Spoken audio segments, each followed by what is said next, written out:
국민배당금 지급을 위한 특단의 조치. 정책하면 단골 메뉴처럼 등장하는 이가 국가혁명당의 명예대표인 허경영 총재가 아닌가. 그런 그가 이번에도 민의의 전당인 국회에 들어가지 못했다. 허경영의 신드롬과 허경영 현상 등으로 세상을 풍미하던 지난날에 비춰볼 때 아쉬움을 금할 수가 없다. 며칠 전만 해도 이번에야말로 7전8기의 신화를 창조할 줄 알았다. 어디서 그런 확신이 서게 됐을까? 2024년 4월 10일자 선거가 있기 며칠 전 여론조사에서 국가혁명당의 지지율이 1.1%로 나타났다는 데서 엿볼 수가 있다. 이 정도 수치면 실제 3%대 이상은 유지한다고 생각했다. 그래서인지 비례대표를 뽑는 15번에 눈이 꽂혔고 관심은 내내 허 총재의 당선에 집중돼 있었다. 다른 사람 같으면 그러느니 여겼겠지만 오래전부터 정치권에 발을 들여놓았고 공중부양 등으로 희화화됐던 그였기에 그에 대한 기대는 클 수밖에 없었다. 솔직한 얘기지만 허 총재에 대한 지지도는 높다. 그런데도 막상 뚜껑을 열면 낮게 나온다. 시쳇말로 귀신이 곡할 노릇이다. 도대체 그 이유가 뭘까? 물론 언론에서 띄워주지 않고 여론조사 때마다 그를 배제한 탓도 있다. 그렇다고 개표 결과 당의 지지율이 0.23%밖에 나오지 않는다는 것은 믿을 수가 없다. 언제까지 이럴 것인가? 생각할수록 비분함이 솟구친다. 그의 행적을 들여다보지만 그는 선거 때마다 고개를 내밀었다. 그러나 고배만 마셨다. 그러다 보니 그를 비하하는 말이 나돌았고 지지자 일부는 그와 거리를 두기도 했다. 떨어질 줄 알면서도 많은 비용을 감수하며 출마를 했던 그는 당선될 때까지 출마한다는 것이 그의 신조였다. 무엇이 그를 여기까지 오게 했을까? 그가 만든 3.3 정책을 전 국민에게 알려야 했고 이의 실현을 위해 그가 일선에 나서야만 했다. 정책 대결의 길잡이이자 나라를 살릴 3.3 정책은 혁명적인 내용과 목표를 담고 있어 한국 정치의 패러다임을 바꾸는데 한몫을 하고 있으며 국정 운영을 함에 있어 이정표가 되고 있다. 정책의 달인인 그가 입성한다면 전국이 어떻게 될까 하고 진단해봤다. 그의 천재성에 힘입어 프리미엄이 상상을 초월할 정도로 높아질 것이고 3.3 정책을 내놓음으로써 정책 시대가 열렸음을 알려줌과 동시에 중산주의가 자리를 잡는 계기가 됐을 것이다. 그리고 그를 지지하는 의원의 수는 적다 해도 그는 고도의 정치적 수완을 발휘 전국의 주도권을 잡는 데 주력할 것이다. 그렇기 때문에 여야 정치인들은 그와 정책연합을 모색할 것이고 그렇게 될 경우 국회는 엄청난 정치적 전환점을 맞게 될 것이다.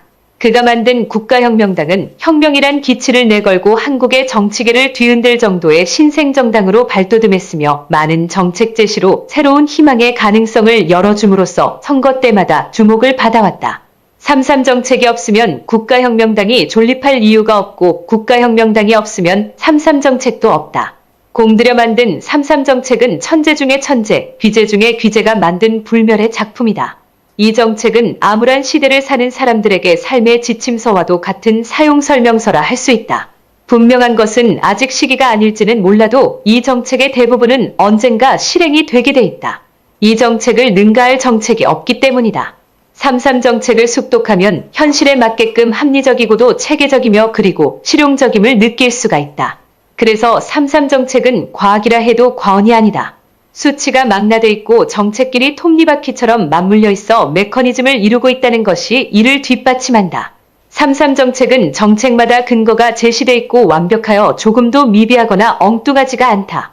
허 총재의 혼이 담긴 3.3 정책이 본격적으로 선을 보인 지도 5년이 넘는다.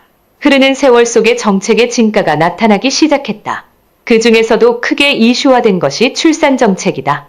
비바람이 거세었지만 뿌리를 내렸고 삭슬 터뜨리기 시작했다. 얼마 가지 않아 꽃이 피고 열매를 맺게 될 것이다. 이 정책은 정치인들이 많이 따라했고 허경영이 옳았다는 말까지 나왔다. 다음으로 다뤄야 할 것은 3.3 정책의 하이라이트로서 국민의 생계와 직결된 국민배당금의 지급이다. 옛날엔 가난한 나라도 막지 못한다고 입버릇처럼 말해왔다. 그러나 지금은 다르다. 국민배당금만 제대로 조진다면 이를 얼마든지 극복할 수 있다. 정치도 사회도 경제도 안정이 되고 노숙자 불효자 극빈자 자살자가 없어진다. 뿐만 아니라 불신과 부정이 해소되고 믿음이 되살아난다. 국민배당금만 정상적으로 지급되면 선거 때마다 들고 나오는 인기영합적인 선심성과 포퓰리즘도 사라지게 되고 노조운동도 할 필요가 없게 된다. 국민배당금 지급의 명분이 이러함에도 이를 못마땅해하며 발목을 잡는 사람이 있다. 실로 안타까운 일이 아닐 수 없다. 그도 그럴 것이 배당금 정책이 대두될 때마다 허황되다느니 실현성이 희박하다며 토를 달거나 볼멘 소리를 해댄다.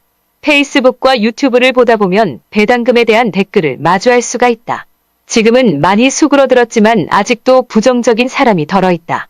글을 읽다 보면 고개를 흔들 때와 같이 절레절레하는 표현이 있는가 하면 노골적으로 나라가 망한다고도 한다.